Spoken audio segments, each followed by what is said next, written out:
Hello, this is Dr. R. Lakshmi. In this lecture, I am going to talk about few applications of the propositional logic. Actually, the propositional logic, as you all know, it is the study of logic including propositions. Propositions are nothing but the declarative statements which are either true or false but not both. I hope all of you have the sufficient knowledge regarding the propositional logic. It has been discussed in the previous lectures also. So, in particular, in this lecture, I am going to talk about the three applications of the propositional logic. First one being, how can the English sentences be translated into logical expressions using connectives of the logic? Then, how the propositional logic helps us in system specification. Then the third one we are going to discuss is how in the digital circuits, how in the design of system hardware, the propositional logic is useful. Let us first discuss how the normal English sentences can be translated into logical expressions using the propositional logic. Let us consider an example here.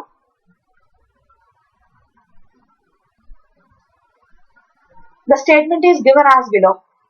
You can access the internet from campus only if you are a computer science major or you are not a freshman. There are three different statements here. First statement is you can access the internet from campus. Let us denote it by P. So we are denoting our statements with symbols. So suppose that P denote, I have considered here A. So we are taking A for denoting you can access the internet from campus. After only if, this only if is equivalent for conditional statement. After that we have the another statement, you are a computer science major. Let the statement be denoted by C. Then we have another statement, you are not a freshman. Let us suppose that F is the statement, you are a freshman. Using the notations we have taken for the three statements of the given example, A, C and F. Now let us put the given normal English sentence in symbolic form, which is nothing but the logical expression required. You can access the internet from campus. So it is A, only if, equivalent to conditional, so replaced by conditional. You are a computer science major. C, or, we put symbol or, which is also called a disjunction. C or, you are not a freshman. Because you are a freshman is denoted by F, not a freshman can be denoted by negation F. Finally, for the given sentence, the symbolic expression, the logical required expression is A conditional of C or negation F. So this is how any English sentence, in normal English, any sentence, whatever we use, they can be put in using the logical connectives in the form of the logical expressions. Yes? Now, let us see another example wherein again we have translated the given statement to logical expression. The statement is given by, you cannot ride the roller coaster if you are under 4 feet tall unless you are older than 16 years old. Here the connector used is unless. Unless you are older than 16 years old means when you are not older than 16 years old. Suppose we denote you are older than 16 years old by some R. some yes, right? Suppose for example, we denote the symbols for the given statements in this way. Suppose Q denote, you can write the roller coaster. If we take R for denoting, you are under 4 feet small, 4 feet tall. Let S denote the statement, you are older than 16 years old, right? So, for unless you are older than 16 years old of the given example, it is the negative of S. So, for replacing unless you are older than 16 years old, we use the symbolic form negation yes. Moving back to the previous line, before unless we have if you are under 4 feet tall. For the sentence we used the symbol small r. And for the sentence before, you cannot write the roller coaster because you can write the roller coaster is denoted with the symbol Q. For negative of that we can have the symbol negation Q. Now with the symbols we have taken for the sentences of the given problem Q, R and S, we can have the corresponding logical expression R and negation S, conditional negation Q. If you are under 4 feet tall and you are not older than 16 years old, when the 2 points are satisfied, then you cannot ride the roller coaster. That is the meaning of, the actual meaning of the given statement of the example. So this is how we use the propositional logic, putting the given sentences in symbolic form, then using the connectors, writing the given sentence into logical expressions. This is one of the applications where we use the propositional logic. Now let us see the next application, which is known as the system specifications. As you all know, the transformation of the sentences in the natural language into logical expressions play important role in specifications both in hardware and software systems.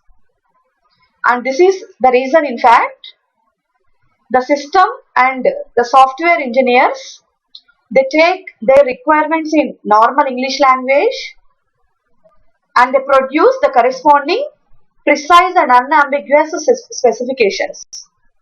These specifications are in terms of the logical expressions, right? And these are now used directly in the development of the system. Let us see an example how in the system specification the propositional logic is applied.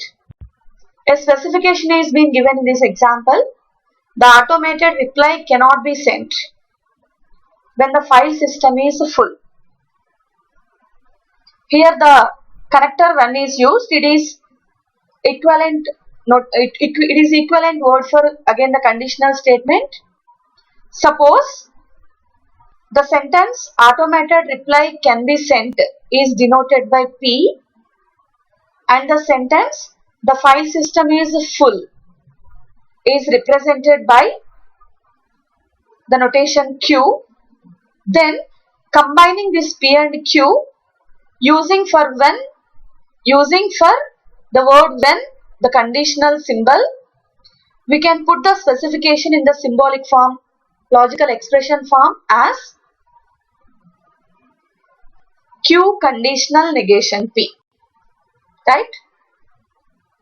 When the file system is full, means Q conditional, the automated reply cannot be sent, negative of P. So the translation of the given specification using our logical propositional logic is Q conditional negation P. Yes, okay. Now Let us see another example in the same application wherein we are checking whether the given list of the specifications are consistent or not. So before I explain this example, let me tell you what is the meaning of consistency of the specifications. Here in system specifications, the word specification is used for propositions including technical words, right? So to say that two or more propositions are consistent, we check whether all the propositions are true. All the propositions can possess truth values or not. If it is possible that all the propositions can possess truth values for any assignment of the values to the variables involved, we say that the specifications, the given propositions are consistent. Otherwise, they are called inconsistent. So in this example, we are given three specifications, means three propositions. In our language of propositional logic, these specifications here we can call them as premises also, right? So the three are given by: the diagnostic message is stored in the buffer or it is retransmitted. Suppose we use the notation, the symbol P, for the diagnostic message is stored in the buffer. Similarly, we use the notation Q to denote the diagnostic message is retransmitted. Then for this first line of a specification, that the diagnostic message is stored in the buffer P, or symbol means disjunction symbol P, or it is retransmitted, it is Q. So for the first specification, in symbolic form the transformation is PRQ. Similarly, we go to the next specification and we express it in symbolic form. The diagnostic message is not stored in the buffer. It is the negative of P clearly, so the second specification is negation P. Now let us see how the third specification is represented by. If the diagnostic message is stored in the buffer, means P conditional, then it is retransmitted, means Q. So the third specification in the symbolic form is P conditional Q. So in this problem, what we need to do is whether the given three specifications which we have expressed in the symbolic form as PRQ, negation P and P conditional Q, whether these three are consistent or not. For the possible truth value assignments of PQs, whether these three can have true value or not, that we have to discuss. It is clear that the three are consistent when all of them possess true value with corresponding assignment of truth values to PQ. The middle specification is negation P. Negation P is true when P is false. So we need negation P to be true for the consistency. Therefore, we suppose that P is false. Then the middle specification, negation P, become true. Now let us move on to the first. What happens when P is false? From PRQ, when P is false, right, it is already our assumption. When P is false, by the rule of disjunction, this PRQ will take the true value for Q a true value. So for P false and Q true, only then this PRQ, the first specification, can be true. So now PRQ is true for false P and a true value of Q. Now coming to the third specification, it is P conditional Q. Let us see whether this is true for our choice of PQ or not. Already P is false and Q is true. When P is false and Q is true, the conditional P conditional Q will always be true. So we can say that the three specifications possess the true values, will attain the values, true values for the choice of P equal to false and Q is equal to true. And this is how we check the consistency of the given specifications, the list of given propositions in any example. Now let us see another example based on this consistency. Here to the above example where there are three specifications, PRQ, negation P, P conditional Q, a fourth specification is being added in this example 5. Here the fourth proposition or the specification is given as the diagnostic message is not retransmitted.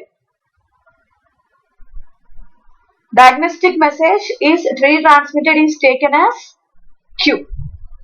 So for is not transmitted, we should take the symbolic form negation Q.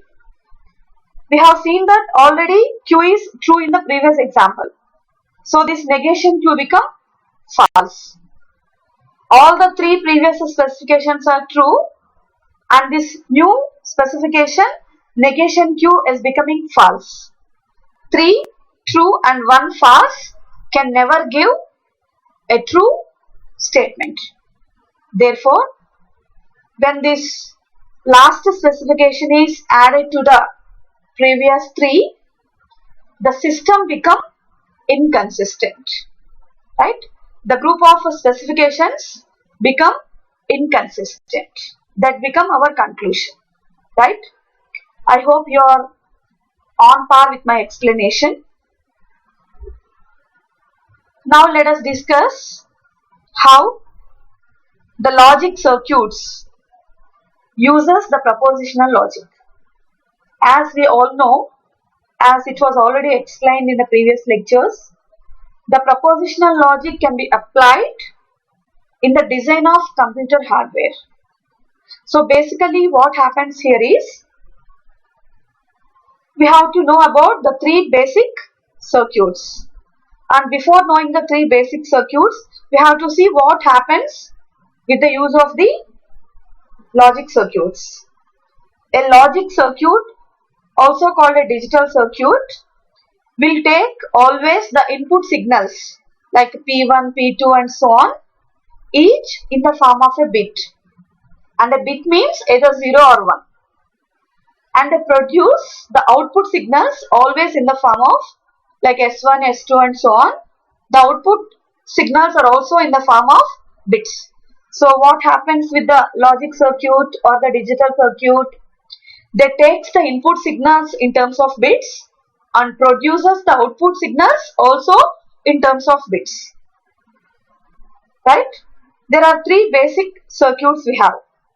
The first is called NOT gate or the inverter. It takes an input bit P and produces an output negation P. The second basic circuit we have is OR gate. The different gates have been shown here. The first one is the inverter, where the input signal is a bit P and the output signal is a bit negation P. Similarly, this second one is the diagram for which we use for the OR gate. What happens with this OR gate is, it takes the input signals P and Q and produces the output signal as PRQ. The third basic circuit we have is AND gate, as shown in the diagram here. It takes the two input signals PQ, each is a bit, and produces the output signal in the form of P and Q. Now, based on or using repeatedly in any number of times these three basic circuits, it is always possible to construct a complicated digital circuit, right? So now let us see few examples how the logical circuits can be constructed, or how from the already constructed circuit the propositional logic can be formulated. The proposition can be formulated. Let us consider the example shown here. We are given a combinatorial circuit here. In this example, we are given a combinatorial circuit. We have to find what is the output of this circuit. Here, let us see the first one. This is called AND gate. When the signal P enter, when this AND gate takes the signal P, it produces P and the other whatever is entering into that gate. Here we can see Q entering into inverter. So the inverter produces negation Q. When this negation Q and P are the inputs to the AND gate, it produces P and negation Q. And coming to the second inverter used here, this converter produces negation R with its input R. When this negation R along with P and negation Q enters into the OR gate, the OR gate produces now P and negation Q or negation R. So this is the output produced with the given combination of the circuits known as the combinatorial circuit. For whatever the combinatorial circuit, how much maybe it is complex, we can always possible. It is always possible for us to find the output of that circuit in terms of using our propositional logic concepts. Now let us see another example wherein we are given an output and we have to construct the corresponding circuit, logic circuit. Here in the example we have P or negation R and negation PR, QR, negation R. So to produce this output, first what we do is we produce PR negation R. Then we produce negation PR, QR negation R. Then the two produced outputs are joined by using AND gate. So now to produce PR negation R, we use an inverter for producing negation R from input R. Then using OR gate with inputs as negation R and P, we produce the output PR negation R. It is shown here in the diagram how PR negation R is produced. Here it is shown. We generate negation R using this inverter with input R. With inputs P and negation R using the OR gate, the output PR negation R is produced. Now the other negation PR, other output, the other part of the output, negation PR, QR negation R, for producing this as the output, we first use the inverter for producing negation R from the input R. It is shown here. We first use the inverter to produce negation R from the input R, right? It is shown here. Then we use OR gate and take the inputs as Q and negation R to produce QR negation R. Now again another inverter and OR gate are used to take the inputs negation P and QR negation R in order to produce the output negation PR, QR negation R. Now finally we use AND gate with the inputs as PR negation R and negation PR QR negation R to produce the required output PR negation R and negation PR QR negation R, right? So in this lecture we have seen the three applications of propositional logic, namely in the translation of normal English sentences to logical expressions including connectives, in finding out the consistency of specifications in systems specifications, in construction of the logical circuits. We have seen how the propositional logic is used, right? I hope you're all clear with these applications. Thank you for all.